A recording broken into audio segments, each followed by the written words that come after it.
Hi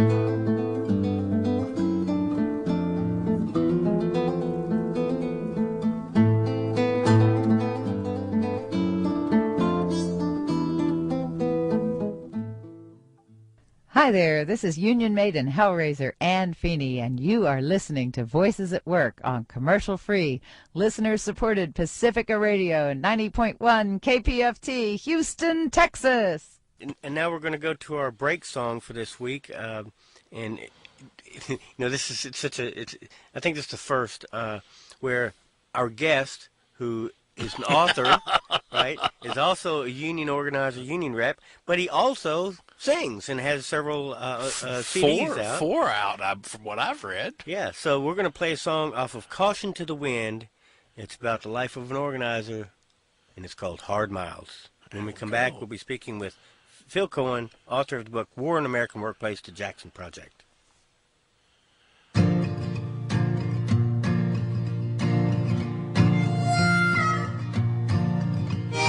The organizing trail is a hard life, my friend.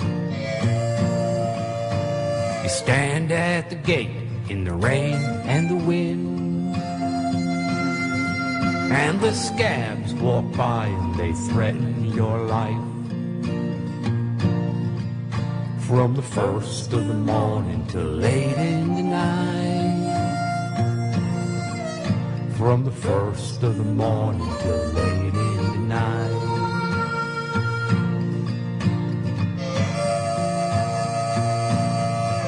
I've been many hard miles, but one thing I know.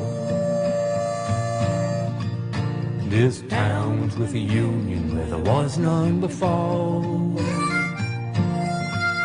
There's towns with a union where there was none before.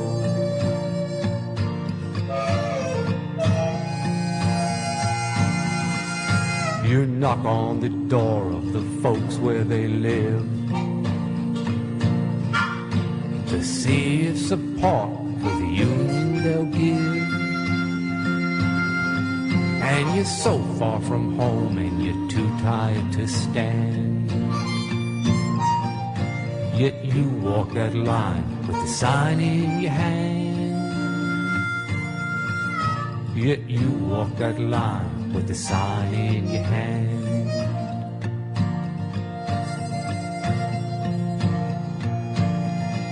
I've been many hard miles, but one thing is clear. There's folks standing tall who once lived in fear. There's folks standing tall who once lived in fear.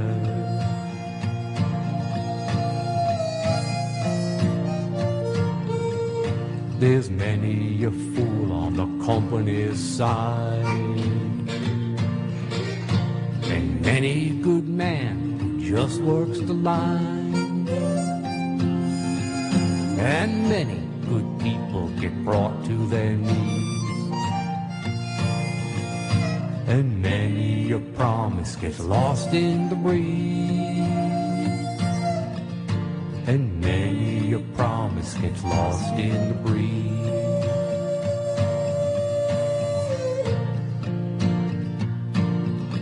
I've been many hard miles, but one thing I'll swear: the union is a light in the face of despair. The union is a light in the face of despair. Oh, the union is a light in the face of despair.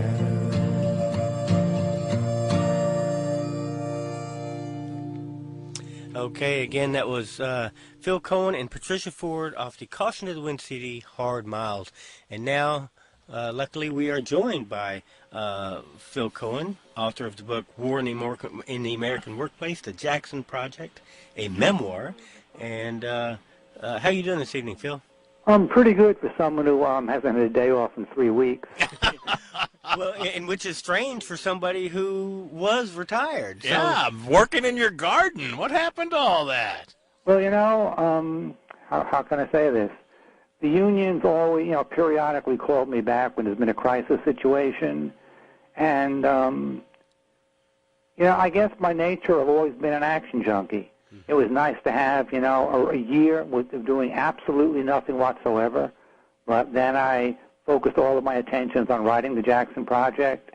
And, the time was right for me, and I guess it was time for the union to send me back to the field. And one of the things I've specialized in my career has been fighting and defeating professional union busters. And a union local, on Local 294T, in Eden, North Carolina, a Mohawk Industries plant that's been represented by a union for about 45 years. The company, out of the clear blue, hired a union-busting attorney. They have taken a real serious run at us, and the unions sent me in as their response. Yeah. Well, and this is something that they pretty much. Well, we read your Section 7 violations. That was a pretty impressive write-up. Yeah, and the thing is, this is something that unionists need to know. We're going to be seeing a whole lot more of this because it's been going on all over the country, but it's going to get a lot worse because now we've had the deck stacked against us for a long time, but the union density numbers certainly show that, right? But they're going for the last few strongholds, right? And this is just an attempt to stamp out the union movement completely and totally. And if to me, it's got to be all hands on deck when these things happen.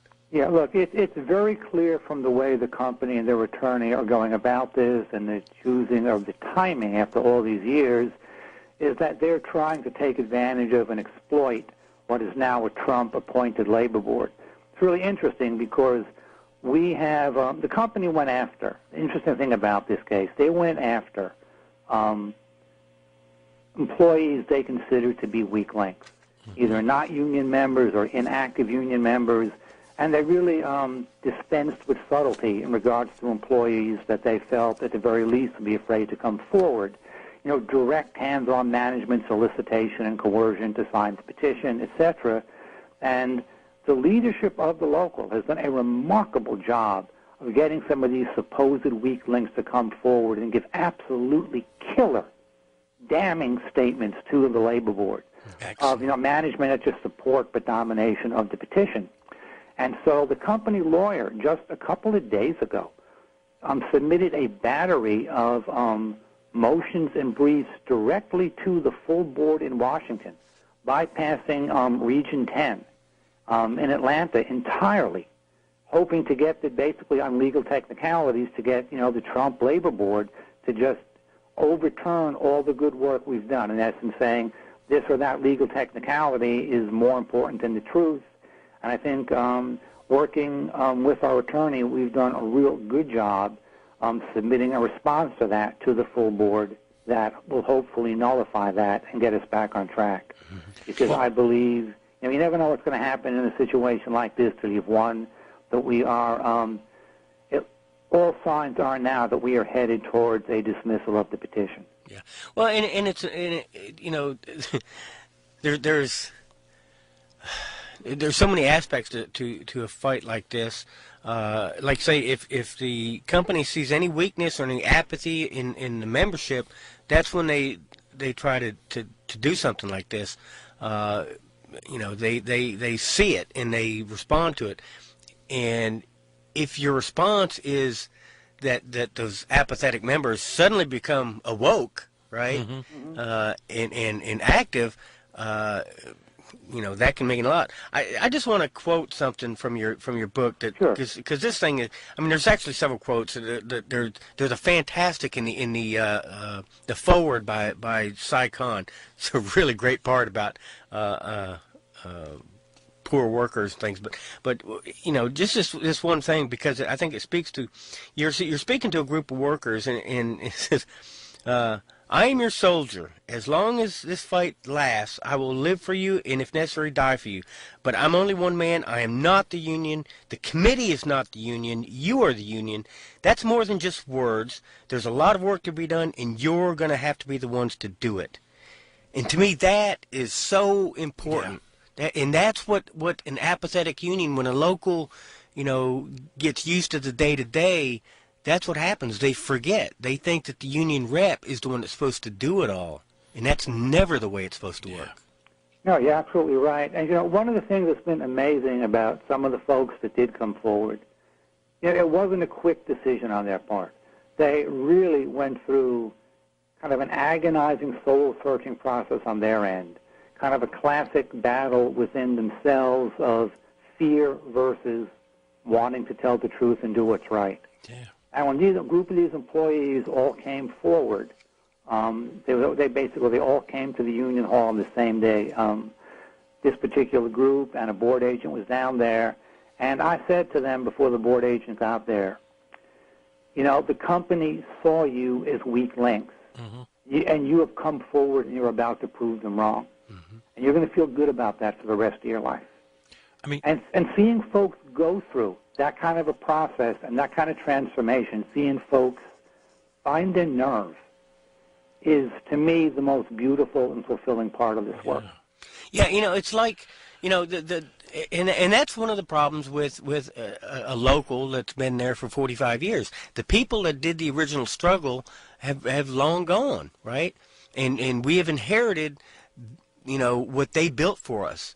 And so we don't have the same ownership of it. Yeah, we think we pay our dues and we're done. Yeah, but when you go through one of these struggles and survive, you feel like you own it now, right? Yeah, there's my you're blood in this. absolutely right. 'Cause the thing about running a campaign like this and sort of handling kind of like the high-end legal aspect of it, none of it would be possible without the workers. I just came from a meeting with the executive board in Eden, and I said, guys, there's no way we could have gotten this far without you. You have been one of the most extraordinary group of local leaders under fire I've ever worked with. And that's the God's honest truth. I'm getting a lot of praise from within the union for how quickly I seem to have turned this thing around. But there's no way I could have done it without the leadership of this local going and talking to the workers that they've known for years, getting them, coaxing them to come forward, and then the workers themselves who made some hard decisions and decided doing what was right mattered more than hiding behind what they were afraid of. Yeah, I mean, these guys were called into, from what I've read, these guys were called into the boss's office and told to sign the desert petition, one-on-one? Is that? Absolutely right. Wow. I would not say the majority of signatures came that way, but there's, we have enough instances that have been documented with good testimony that you got to figure for every person who came forward, there were several that didn't. Yeah. We had certainly numerous instances of members of management going to people's jobs, sometimes multiple times, and twisting their arm, attempting to get them to sign, trying to get them to go out and solicit signatures from their friends in the plant. It was really, really pretty blatant. Yeah, on company time, sending them to different parts of the plant with the petition. Yeah. That's right. Wow. In essence, we've got a handful of employees who spent the month of October getting paid to solicit signatures on a desert petition.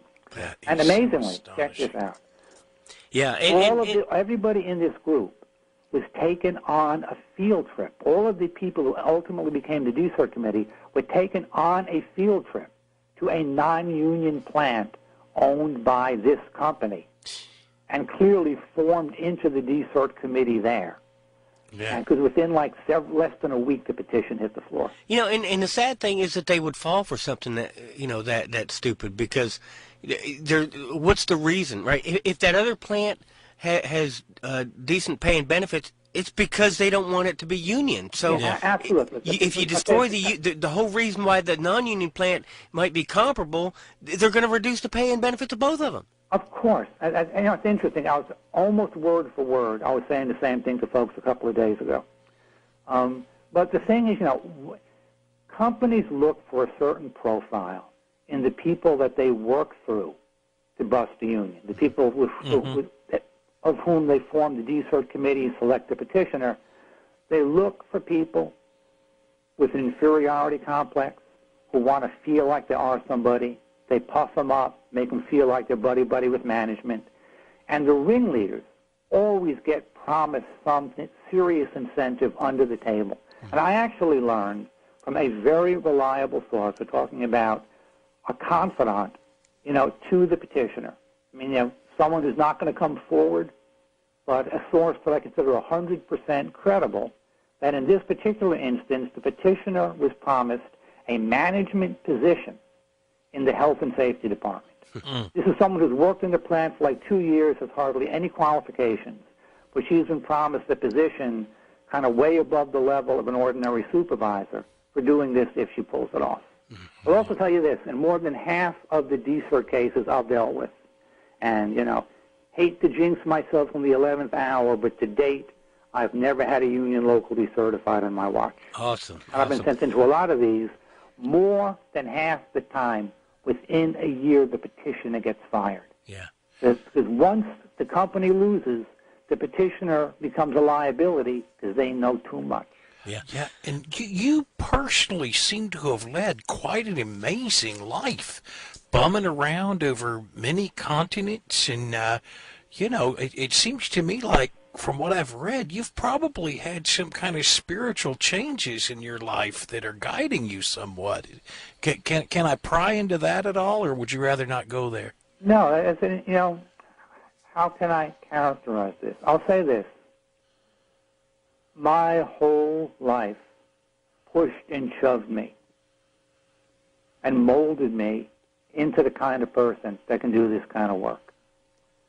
Yeah. I got that. There were some people I know, my personal life, I think I'm a bit of a hard ass, but I tell them, you know what? I go where angels fear to tread. Yeah. I consider myself a force for change and transformation in places they don't want to know about. Well, so who do you expect can walk in there and do that? A Boy Scout? Yeah. No, absolutely not. Well, can you talk about Kabul? I mean, what was so transformative there in Kabul? It wasn't so much Kabul. Truth is, I'm in my 20s, right? Yeah. I'm driving a taxi in New York. It's where I signed my first union card. I broke up with the girl I thought was the love of my life. When you're in your 20s, you get your heart broken. You think you're never going to love anybody again. And so I just decided to, fold my cards, deal myself a new hand, and just run with the wind. And so I went to Europe, and then on, taxi driver wages in my pocket, I lived off $2,000 for a year. Wow. This was the 1970s, so that's more money than it is now. But I traveled overland across Asia, staying in 50 cent a night hotels, riding in the local buses along with, the goats and the sheep and all that. It was really in all the places where the war on terror is now occurring. Yeah, walked into Pakistan? I walked from Pakistan to India because India and Pakistan were still in the middle of hostilities and the buses couldn't go. So I walked for miles through the desert, across no man's land, into India. It's a hell of a story. It's a hell of a ride,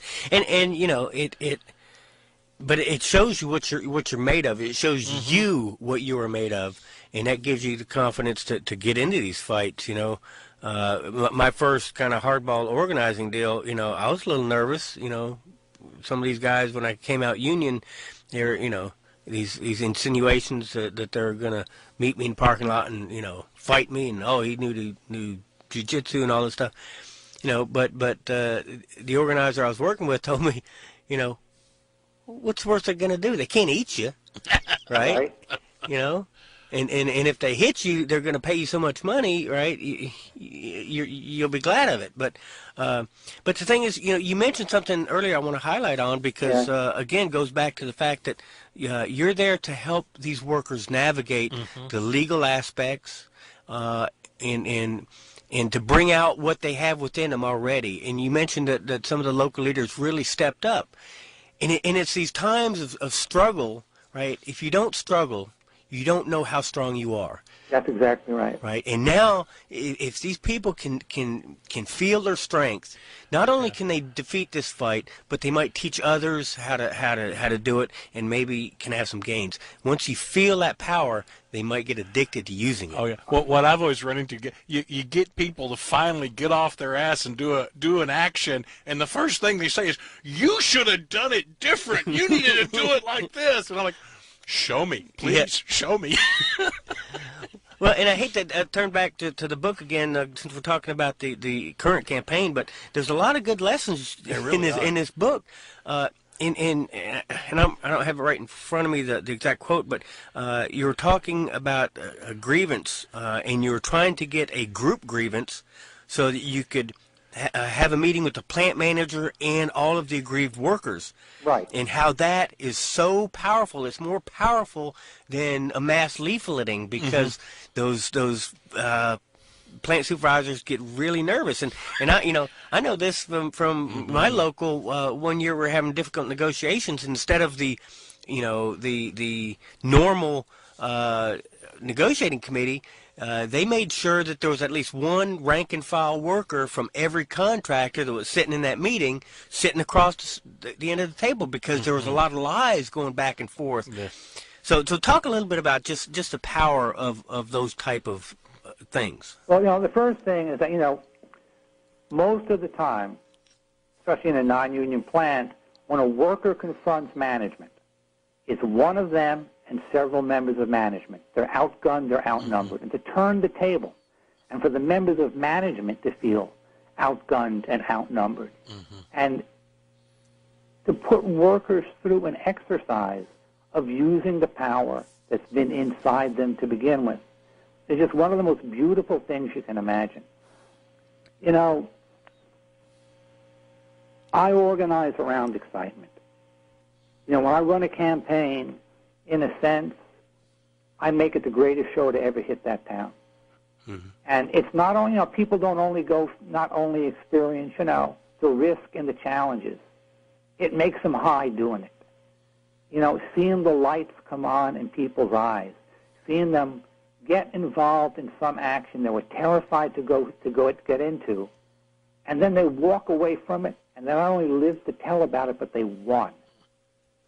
That's something they're going to carry with them for the rest of their lives. It's almost like you're saving someone's life, right?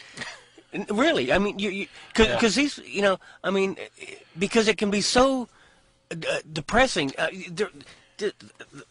Cy Khan talks about it a little bit at the beginning of the book. The poor, the exploited, ridiculed, pushed around, paid less than either they or their labor are worth, are always angry. They may come across as polite, quiet, seeking to please, not wanting to offend. And it goes on, but that rings so true. The only person that can write that is somebody that lived it. Yeah. A college person who was raised upper middle class, even though they might have good intentions and work, with unions, they have to know that just rang so true. Yeah. That deep anger that sometimes the workers don't even know it's there. Yeah. No, listen, you're absolutely right. And the process is engaging that anger, then the process of transformation to take it to another level. Yeah. Because, look, I did blue-collar jobs for 20 years. Okay, I left home when I was 16. For 8 years, I was the rank-and-file leader of my own union local. I know that anger because I lived and I breathed it. And there's a point I talk about in the prologue of my book where, I'd always seen myself as a rebel, and people always saw me as a rebel. I was a juvenile delinquent who survived the streets of New York, right? And there was this moment driving taxis when I sort of realized that the real rebels to the natural order of things were these businessmen, these suits I was driving around. It wasn't me. Mm-hmm. My values were actually spot on. The ones who were in discord with, anything that just resembles, truth and genuine, values and character these people I was driving around, and my whole world flipped. My whole worldview flipped 180 degrees in like a tenth of a second. Mm-hmm. And I was never angry again in the same way, because that anger transformed into a type of power and clarity. And taking other people on that journey, seeing somebody who, gets involved for the first time, and then, you sort of coax them to become a shop steward, and eventually they end up like a local president, and then eventually maybe even get hired as an organizer. Mm-hmm. And you're right. It's about, the labor movement is about passing it forward. I got to tell a story that the best example I ever saw of this. We got a guy who was a server, but we knew he had the natural ability to be a leader. He cleaned up. He put on his suit. He led an action. And when the head of HR says, "And who are you with?" And he says, "Joe, I'm in the bar with you every other day." He didn't even, he thought the guy was an attorney and was going to try to turn everybody against the attorney. Yeah. Yeah, it's amazing, when you wear their get-up, they don't recognize you. Yeah. Well, and, because and it's the way they look at us. Yeah. Right? Yeah. That we're beneath them, and he didn't have an apron on anymore. Right. He had a suit. Right. Well, we are almost out of time, so we want to make sure you keep us up to date on the project. But and also, not only do you have the book "War in the American Workplace: The Jackson Project," but you've got quite a few CDs, and it's so rare to have the trifecta of an author, a working class guy, organizer, and a singer. So and do you have more books coming out? I mean, it looked like you had more material for more books. Oh yeah, I do. This is the first in a series. Kind of my work on my next project kind of got put on hold for the moment, running this campaign. But for those who are interested, the book's available any place books are sold. My Great website, reviews on Amazon. Yeah. There, and Amazon, any of the indie stores, there's really no place that sells books. You won't be able to find the Jackson Project, War in the American Workplace. My website is hardmilesmusic.com. You can find my book, my records. In addition to that, my poetry, articles that have been written about me. I'm actually a wildlife photographer. Yeah, my photography is there as well. So kind of the whole sum total of the various types of work I'm into can be accessed on my website, hardmilesmusic.com. Yeah, and I would just like to say, for anybody that wants to learn, a little bit about the life of an organizer and a union rep and what it, a day in the life kind of a thing, right? Check it out. It is really a good read, and it's awesome. It's Thanks, Ninja Phil. Yeah, absolutely.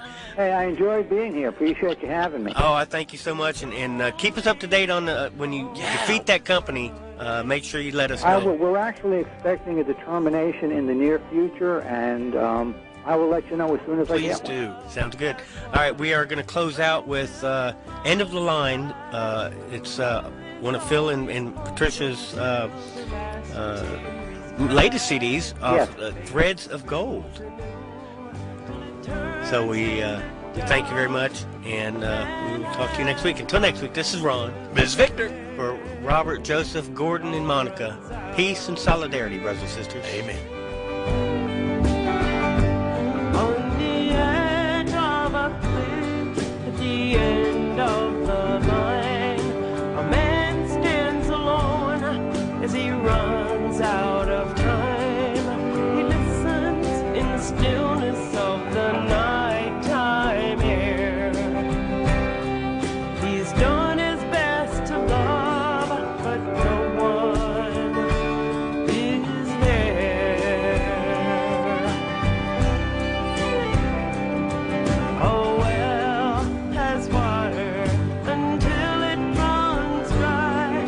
'Cause love is always hope until the last tear is cried. Fate springs anew